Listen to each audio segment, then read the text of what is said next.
Boa noite, meus irmãos, graça e paz a todos.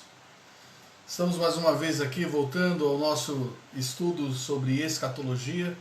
Hoje, uma parte bem legal da escatologia, né, do ponto que estamos estudando sobre os sinais da volta de Cristo, os sinais do fim dos tempos, que fazem parte da escatologia.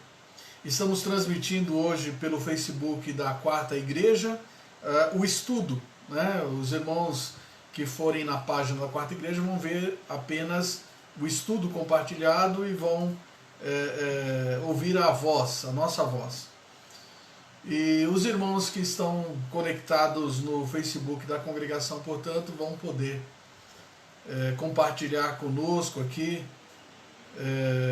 nos vendo nessa transmissão ao vivo aqui.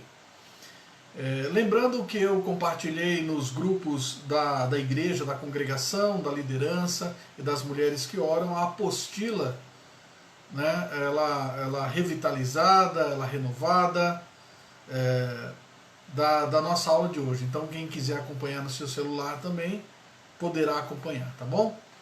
Muito boa noite para todos vocês que estão nos acompanhando aqui. Deixa eu ver aqui o pessoal. Eu vi o Nivaldo, vi a minha querida sogra Maria Lúcia, o presbítero Toninho, o presbítero Nivaldo já disse, a Maria Oliveira, a Miriam. Boa noite, pessoal. A Edenis, o Ataíde, a Maria Lúcia, a Lúcia lá da congregação. Que Deus abençoe todos vocês, tá certo? Que Deus abençoe vocês grandemente nessa noite aí. E qualquer dúvida, nos mande aí através do WhatsApp ou dos comentários no Facebook, que nós tentaremos responder ao longo do estudo, se eu conseguir pegar, ou depois eu mando a resposta para vocês no privado, quem sabe. Tá bom? Então vamos lá, Então, nós estamos no 10.3, sinais de oposição, tribulação, apostasia, sinais de oposição, tribulação, apostasia e anticristo, ou o anticristo. O Eronildes também está conosco lá, nosso irmão querido Eronildes da Primeira Igreja. Que Deus abençoe sua vida também, Eronildes. Vamos lá então? Vocês podem acompanhar a apostila no Facebook da Quarta Igreja e podem nos acompanhar ao vivo aqui no Facebook da nossa congregação. Mandem suas dúvidas e vamos lá. Vamos orar primeiro, pedindo a bênção de Deus sobre as nossas vidas. Querido Deus e Pai, em nome de Jesus, nos achegamos a Ti. Pedimos que o Senhor nos guarde, nos abençoe, nos dirija no assunto que vamos tratar nessa noite, no estudo da Tua Palavra. Que o Teu Santo Espírito, ó Deus, nos exorte, que o Teu Santo Espírito nos ensine, nos traga sempre, ó Deus, para os Teus caminhos, abençoando as nossas vidas para que sejamos firmes sempre na Tua Palavra e no Senhor. Abençoa cada vida, cada lar, cada irmão que se junta conosco nesse momento para estudar a Tua Palavra e, portanto, também para adorar ao Senhor que é maravilhoso, o Senhor que é poderoso, o Senhor que nos fez e que um dia voltará. Que, pois, estejamos atentos, Senhor, para os sinais da Tua volta. É isso que queremos, glorificar ao Teu nome, estudando a Tua Palavra, para estarmos atentos à Tua vinda e não sermos pegos desprevenidamente. Nós assim oramos e já te agradecemos em nome de Jesus. Amém. Vamos lá, irmãos? Vamos lá. Então eu estou aí na página 106, é isso? Página 106. Aqui meu computador aqui está com a página dividida. Então eu acho que é a 106. Mas o tema é 10.3, sinais de oposição, tribulação, apostasia e anticristo. Então são 3 sinais de oposição que vão acontecer de maneira mais significativa antes da volta de Cristo, né? Antes da parúzia, portanto. E o primeiro sinal que nós vamos estudar hoje é o sinal da tribulação. Se der tempo, nós vamos estudar também a apostasia. Eu acho que vai dar para entrar um pouco em apostasia. O sinal da tribulação, obviamente, é uma indicação de oposição ao reino de Deus por parte dos seus inimigos. Então, por que nós temos problemas? Porque nós passamos por tribulações. É por conta do pecado que entrou através do inimigo, da serpente, não é? E da sua descendência, como nós vemos lá em Gênesis. Então, toda essa oposição, toda essa tribulação que existe é consequência e é indicação da oposição que há aqui na terra contra o reino de Deus por parte dos inimigos de Deus. A tribulação dos últimos dias foi revelada já no Antigo Testamento, pelo profeta Jeremias, por exemplo. Vamos lá, Jeremias 30, verso 7. Vamos lá, Antigo Testamento, Jeremias 30, verso de número 7. Ah, que grande é aquele dia, e não há outro semelhante. É tempo de angústia para Jacó, ele, porém, será livre dela. Então, perceba essa questão da angústia, né? A angústia aqui, ela poderia ser traduzida também como tribulação, como momentos difíceis, momentos de oposição, em que o povo de Jacó, né, vai passar naquele grande e terrível dia. Portanto, Jeremias aqui está falando sobre o grande dia da volta do Senhor. Mas também Daniel capítulo 12, verso 1, o profeta Daniel também vai nos trazer revelação acerca da tribulação.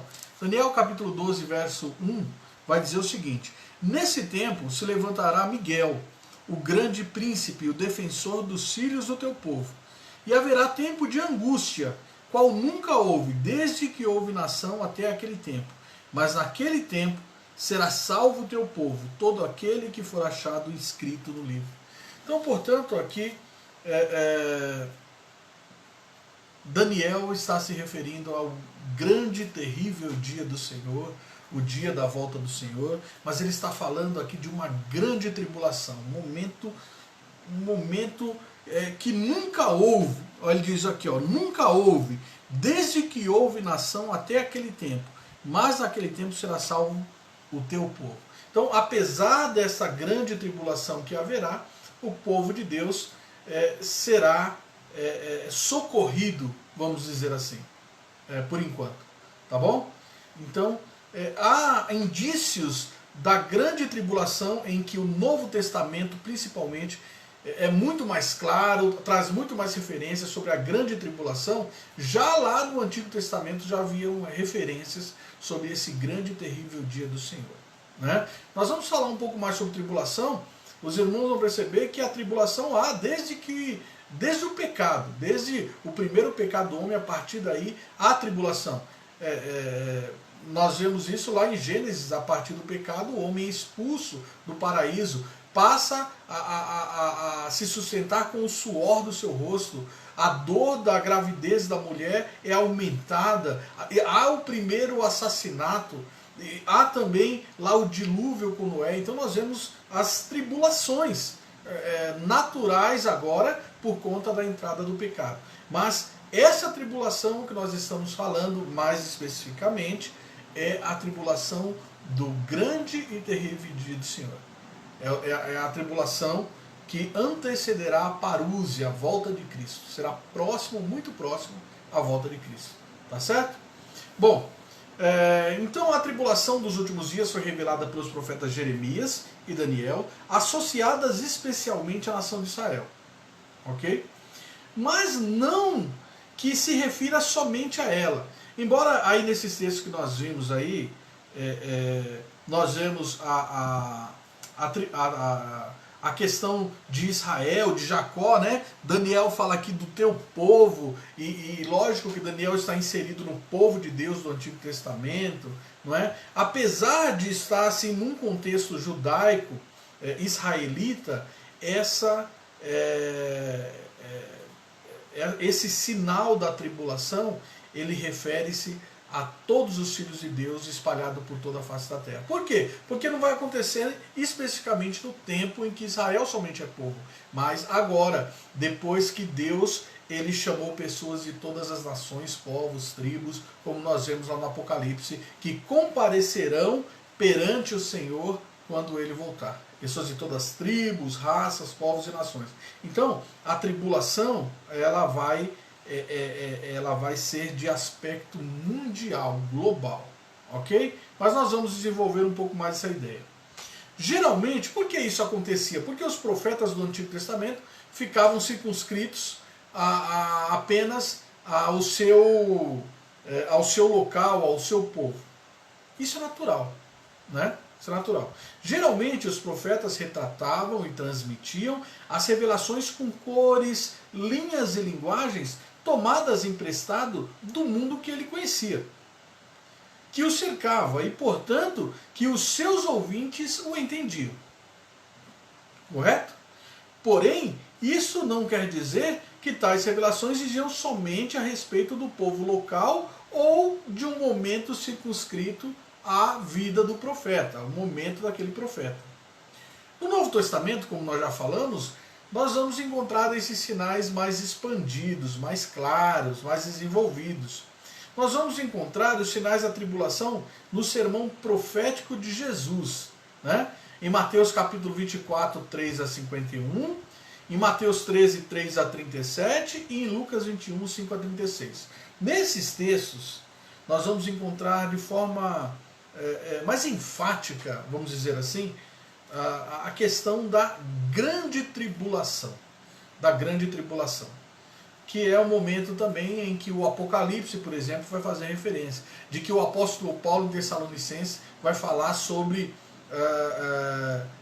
o homem da iniquidade, que essa tribulação junto com a apostasia chega com o homem da iniquidade. Nós vamos desenvolver essas ideias ainda no texto, tá bom?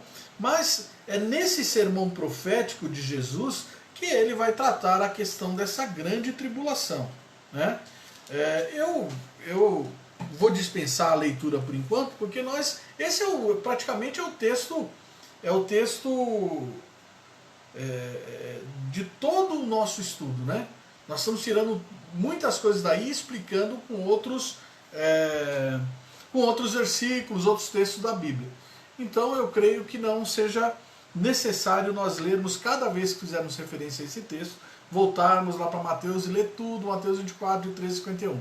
Eu creio que os irmãos aí que estão acompanhando conhecem o sermão profético de Jesus que se encontra em Mateus 24, do 3 ao 51. Também em Marcos 13, 3 a 37 e Lucas 21, 5 a 36. Bom, já é do conhecimento dos irmãos, já foi explicado nesse estudo, que as informações desse sermão profético, eles estão relacionados com a destruição de Jerusalém, que ocorreu num futuro muito próximo de quando foi revelado, né? Porque Jesus morreu apenas com 33 anos de idade, né? Os especialistas acham que é uma diferença na morte de Jesus aí. Ele morreu no ano 30. Se ele morreu no ano 30 mesmo, do ano 30 ao ano 36,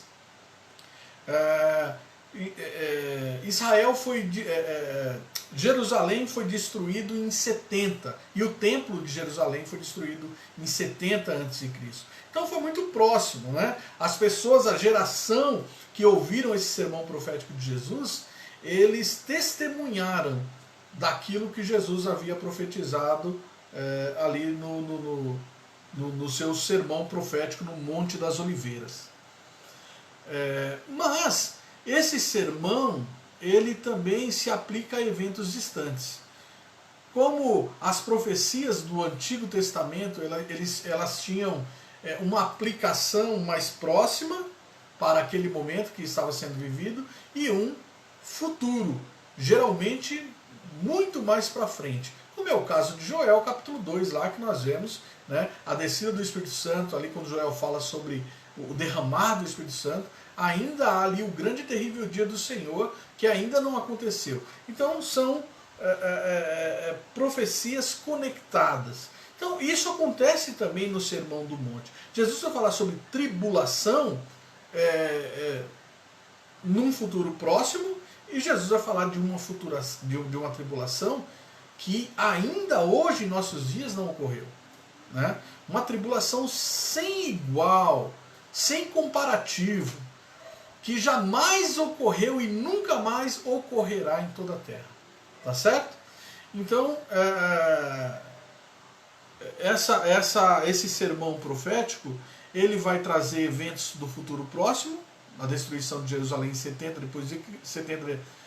ano de Cristo, né? Depois de Cristo, tá AC aqui, tá errado. Como a eventos mais distantes, isto é, eventos que ainda não ocorreram até o presente momento. Ok, gente? E com uma abrangência geográfica mundial. Se a tribulação dos judeus ficou circunscrito apenas aos judeus, a Judéia, a nação de Israel, essa tribulação que está sendo revelada ali também no sermão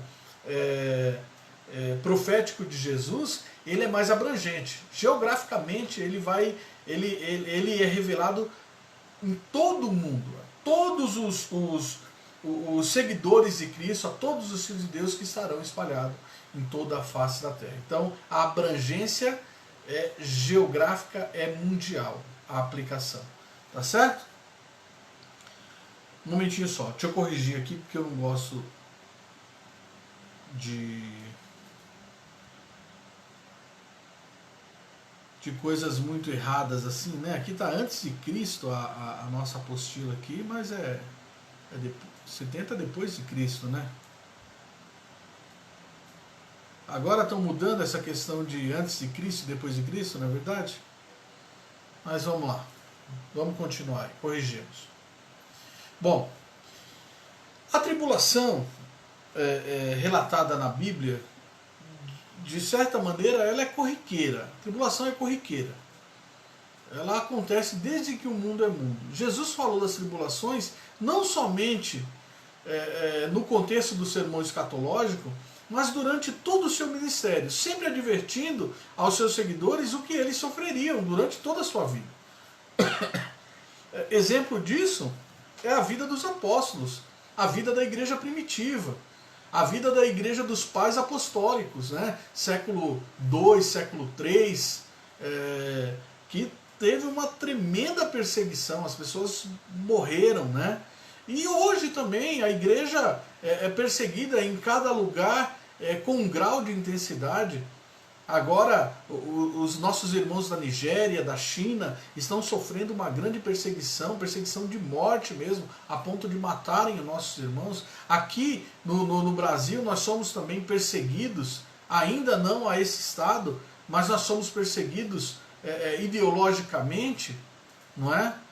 Somos cerceados do nosso direito de pregar a palavra agora nas praças, podemos até pregar desde que não ofenda. Se alguém se sentir ofendido, nós somos cerceados, somos calados, só podemos pregar a Bíblia na íntegra agora dentro dos nossos templos.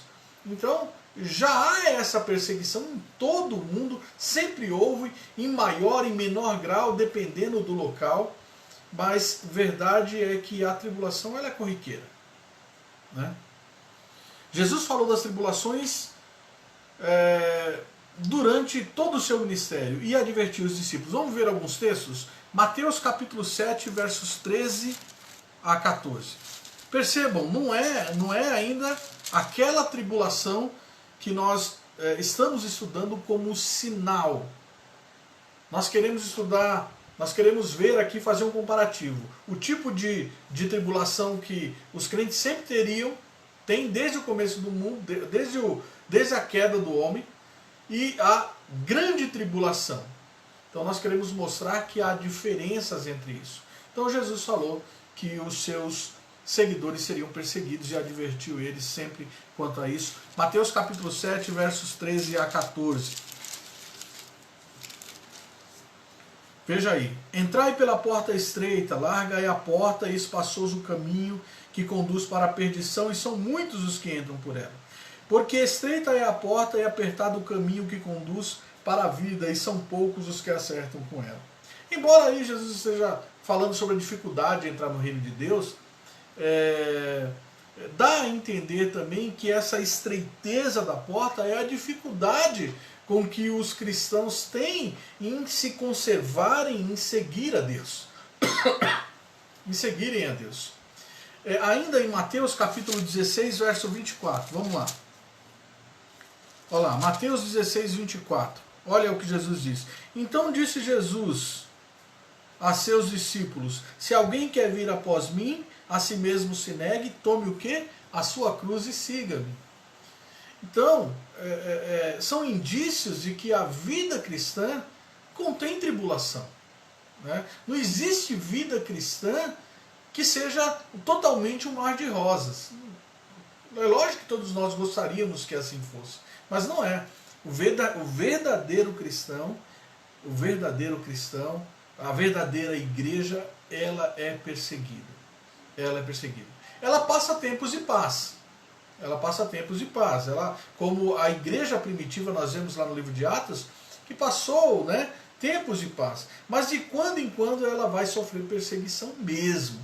Né? E essa perseguição, ela na igreja, ela é ao grupo da igreja como corpo, mas é também como indivíduo. Né? Quando um cristão ele é perseguido no seu emprego, pelo seu jeito ético de ser, que machucam as pessoas, ou pelo que ele acha certo, então ele não se contamina, né, com o que as outras pessoas fazem e acham comum, ele é criticado, né, ele é atacado, ele é ofendido por isso. Então isso também é uma tribulação.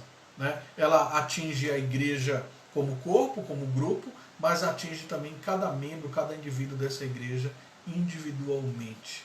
Tá certo, meu irmão? Tá certo, minha irmã? Mas fique firme. Ainda em Mateus 5, 10, vamos voltar um pouquinho? Mateus 5, 10 a 12. Diz assim. É o Sermão do Monte, né? Mateus 5, 10 a 12. Bem-aventurados perseguidos por causa da justiça, porque deles é o reino dos céus. Bem-aventurados sois quando por minha causa vos injuriarem e vos perseguirem, e mentindo disserem todo mal contra vós. Regozijai-vos e exultai, porque é grande o vosso galardão nos céus, pois assim perseguiram aos profetas que viveram antes de vós. Ok? Jesus mesmo confirmando que os profetas também foram perseguidos. Ou seja, essa perseguição, essa tribulação, já há muito tempo, tá certo? Muito tempo. E nós também, como igreja, vamos ser perseguidos. Vamos ser injuriados, vamos ser atribulados. Não existe uma igreja, né, em que as pessoas estejam livres de tribulações, tá certo? Agora em João capítulo 15, verso 20. Vamos lá. Evangelho de João. Pessoal, por favor, se estiver muito rápido, se estiver difícil de entender, mande a sua pergunta. Vão falando aí que a gente vai... Ih, coloquei a mão na câmera aqui, bonitinho só. Mas não tem nada não, né? Tá todo mundo em paz aí. Muito bem. Que Deus abençoe. Vamos lá. João 16. Esse é bem conhecido, né? João 16, 33. João 16, verso 33. Essas coisas vos tenho dito para que tenhais paz em mim. No mundo passais por aflições, mas tende bom ânimo, eu venci o mundo. Ok? Então já é uma mensagem mais para a igreja, não é mais tanto para Israel, né? É no mundo agora, essa igreja no mundo. É o Israel de Deus que é a igreja no mundo. Percebe? Então, a tribulação sempre esteve no discurso de Jesus. É sempre encontrado. E não só de Jesus, de Paulo, de Pedro, dos pregadores em geral, das cartas paulinas. É um assunto recorrente em Paulo, por exemplo, na Epístola Paulina, a questão da tribulação. Né? Vamos ver mais um texto? Apocalipse 12, de 1 a 6. É Jesus falando ainda. Apocalipse 12, de 1 a 6. É Jesus falando lá, né? O profeta, o apóstolo João apenas registrou. Apocalipse 12, do 1 ao 6. Olha lá.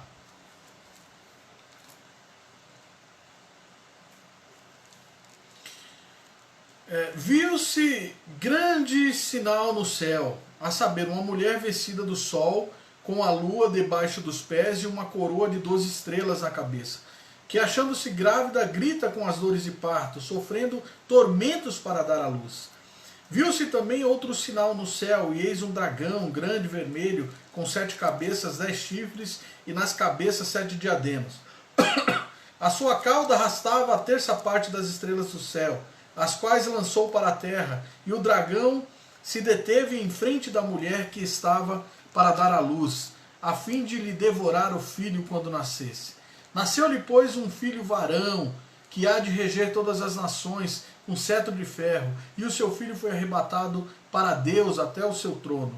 A mulher, porém, fugiu para o deserto, onde lhe havia Deus preparado lugar, para que nele a sustentem durante 1260 dias. Muito bem, há uma discussão aqui entre a Igreja Católica e a Igreja Protestante se essa mulher é Maria ou se essa mulher é a própria Igreja. Os protestantes vão dizer que a mulher é a própria Igreja, né?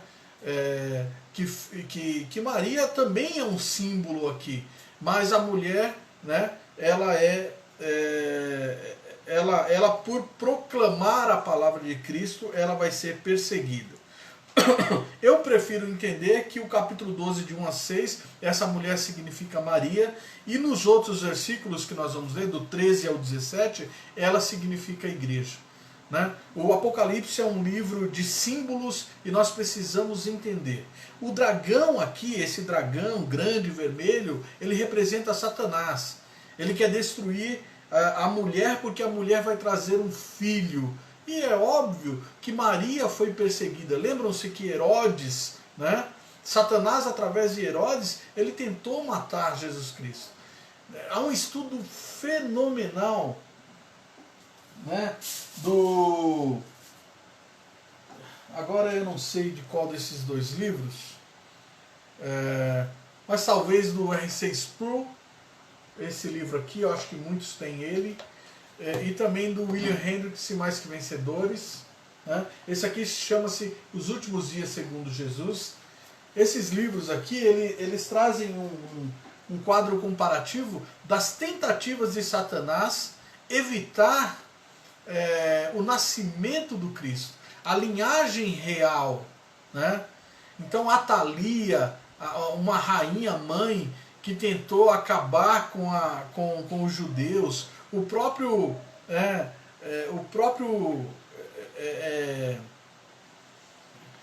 lá em Esther, lá, né, o homem mau lá de Esther,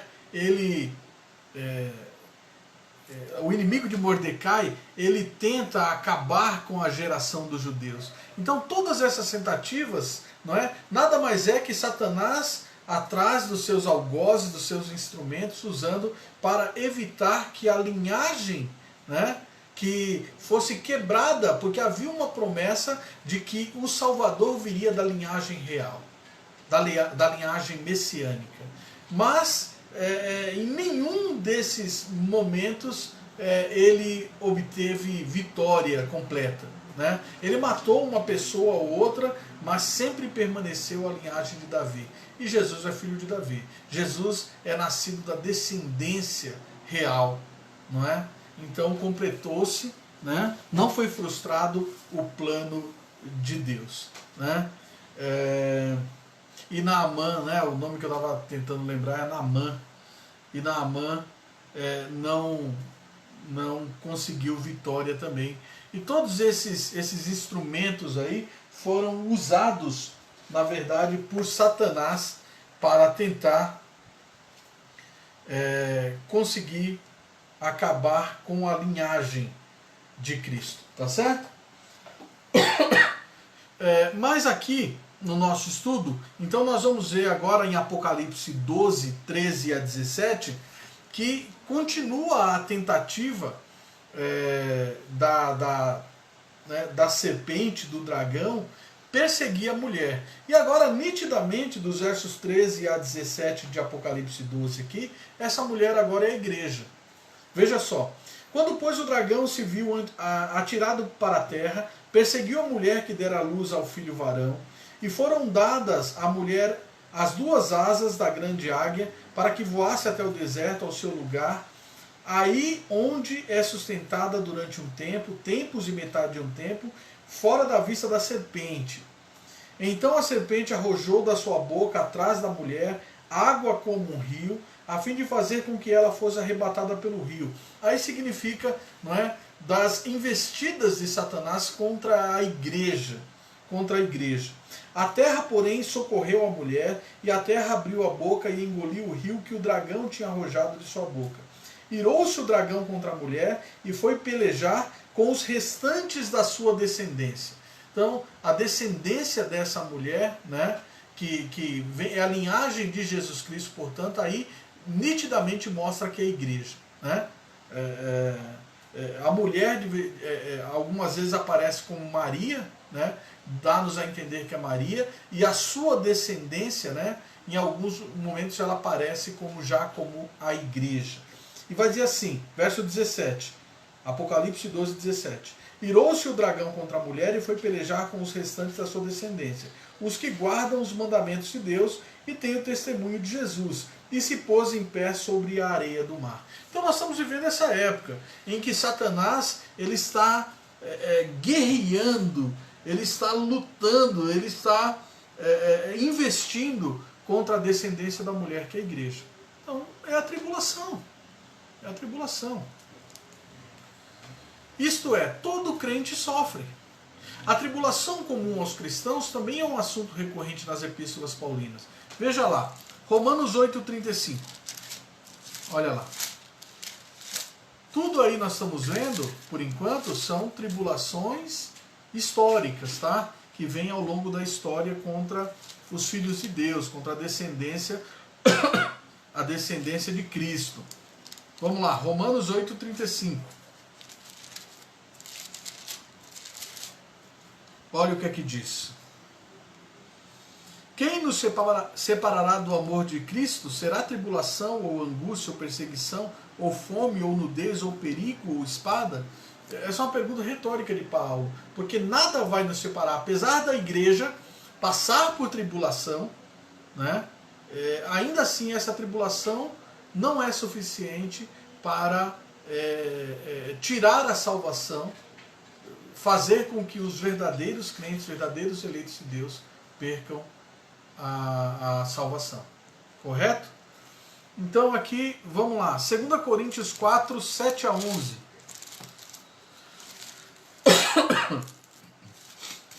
Segunda Coríntios 4, do 7 ao 11, diz assim: temos, porém, esse tesouro em vasos de barro, para que a excelência do poder seja de Deus e não de nós. Em tudo somos atribulados, porém não angustiados, perplexos, porém não desanimados. Viu lá? Tribulados. Perseguidos, porém não desamparados, abatidos, porém não destruídos, levando sempre no corpo o morrer de Jesus, para que também a sua vida se manifeste em nosso corpo. Porque nós que vivemos somos sempre entregues à morte por causa de Jesus, para que também a vida de Jesus se manifeste em nossa carne mortal. Ok?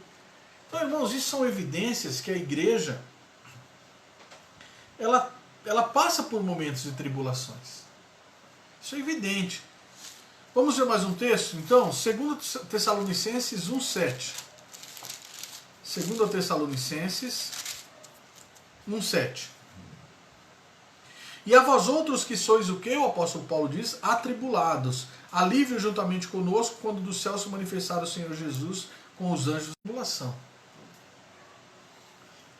E por último aí, 2 Timóteo 3,12. Segunda epístola de Paulo a Timóteo, capítulo 3, verso 12. Ora, todos quanto querem viver piedosamente em Cristo Jesus serão o quê? Perseguidos. Então tá certo, meus irmãos? É natural, é evidente, é comum a tribulação. A tribulação faz parte da vida cristã. A tribulação faz parte da vida cristã. Mas reparem, Jesus também fala em seu sermão profético acerca de uma tribulação final, que excede qualquer tribulação que já possa ter havido. Lá em Mateus 24, 21 a 22 diz assim, não precisam abrir agora, eu leio, está no texto. Porque nesse tempo, ou seja, o tempo que ele está profetizando, que não é aquele de Israel, não é aquele futuro próximo, é um futuro distante, inclusive que ainda não aconteceu em nossos dias. Porque nesse tempo haverá grande tribulação, como desde o princípio do mundo até agora não tem havido e nem haverá jamais. Não tivessem aqueles dias sido abreviados, ninguém seria salvo, mas por causa dos escolhidos, tais dias serão o quê? Abreviados. Então Jesus fala sobre uma tribulação incomum. Até agora nós falamos sobre tribulações comuns na vida do cristão. No mundo passais por aflições. Tem de bom ânimo, eu venci o mundo. Jesus falou, Paulo falou, Pedro falou. Os apóstolos falaram, eles eram conscientes, não é, de que viviam num mundo hostil. Mas Jesus está falando sobre uma grande tribulação que nunca houve e jamais haverá. Então, é essa tribulação que é o sinal da oposição, Vai ser naquele último momento em que as forças do inimigo virão com tudo, né? O dragão que nós vemos lá no Apocalipse virá com tudo contra os descendentes de Cristo, contra a igreja de Cristo, né? Então, esse é um momento único que a igreja passará, né? Os da igreja passará, porque vai ser muito próximo da volta de Cristo. E Cristo volta então e arrebata essa igreja. Mas a igreja vai passar muitas dificuldades aí. Contudo, né, apesar, não nos desesperemos, pois, como corretamente observou William Hendricks, essas provações, entretanto, são determinadas para o bem da igreja. O trono está sempre no céu, não na terra. Os crentes são sempre vitoriosos. Eles escapam da grande tribulação, né? Vão sofrer, mas vão escapar da grande tribulação, né? Ela vai ser tão grande, se não fosse abreviado esses dias, muitos se perderiam. Mas diz o texto que nenhum há de se perder, porque vão ser abreviados esses dias. Vamos ter que sofrer? Os que estiverem vivos vão ter que sofrer. Mas nenhum dos que são de Deus realmente vão se perder, né? E aí nós já nos preparamos para entrar no segundo sinal de oposição a Deus, que é a apostasia. Ele trabalha junto com a tribulação, né? Justamente por causa dessa tribulação, muitos que não são de Deus acabam se revelando. Eu não quero sofrer, eu não estou nessa vida para sofrer, eu vim para a igreja para, né? Então muitos acabam não ficando, porque fazem a ideia de que a igreja é só flores, de que, infelizmente, até por conta de alguns maus testemunhos de algumas denominações aí, né? Aceite a Cristo e pare de sofrer. Não existe isso na Bíblia. Pelo contrário, Jesus falou: quem quiser vir após mim, negue-se a si mesmo, pegue a sua cruz e siga-me, né? Essa é a realidade. Mas alguns preferem fazer aquela propaganda, né, de que tudo é bom, tudo é maravilhoso, ninguém tem problema. Para quê? Para que as pessoas venham, e as pessoas estão interessadas mesmo em dinheiro, não é nem em pessoa, mas em dinheiro, no que essas pessoas podem oferecer a elas, né, e acabam passando uma visão errada do que na verdade é o Evangelho, o que é seguir a Cristo. Tá certo, pessoal? Então vai ter tribulação, nós já passamos por tribulações, mas vai haver uma grande e terrível tribulação. E por conta dessa tribulação, né, e de outras coisas mais, vai haver o quê? Uma apostasia, que é o segundo sinal de oposição a Deus, né? A tribulação é a perseguição aos crentes, né, e aqueles que estão na igreja, e a apostasia mesmo, apostasia. Aí muitos vão abandonar a fé. Na verdade, abandonaram o que nunca tiveram, na verdade, que é Deus. Né? Porque nós sabemos que aqueles que verdadeiramente são de Cristo não o abandonam, não o deixam. Né?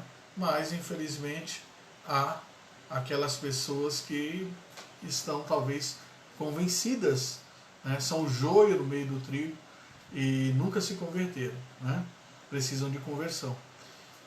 Já diz aí muitos missiólogos, muitos teólogos do nosso tempo, que infelizmente chegamos a uma época em que estamos precisando evangelizar, a igreja evangelizar os da própria igreja, os de dentro da igreja, porque a coisa está tão feia aí que há igrejas que vivem completamente alheias ao evangelho, né? E portanto não são crentes. São crentes. Né? Esse negócio de dizer que todo mundo que vai na igreja é crente, nunca foi assim. Jesus mesmo falou: vós não sois minhas ovelhas porque não escutais. Eles estavam lá com Jesus, né? Mas não eram. Né? Judas esteve entre Jesus, fez o mesmo colégio apostólico que todos os outros discípulos, mas traiu a Jesus. E aí? Né? Porque hoje nós temos que evitar de falar esse tipo de coisa aí, porque vai ofender A ou B ou C. Não, nós temos que pregar o Evangelho nu e cru da forma que ele vem, e aqueles que são de Deus vão aceitar, aqueles que não são, infelizmente, né, vão dizer que é falta de amor, vão dizer isso ou vão dizer aquilo. Tá certo? Vamos lá, vamos ver as horas aqui. Temos mais uns 15, 20 minutos aí, eu acho que dá para entrar no segundo sinal da oposição, que é a apostasia. Já no Antigo Testamento, a exemplo do que nós falamos sobre a tribulação, temos amostras claras da apostasia como um sinal de oposição ao reino de Deus.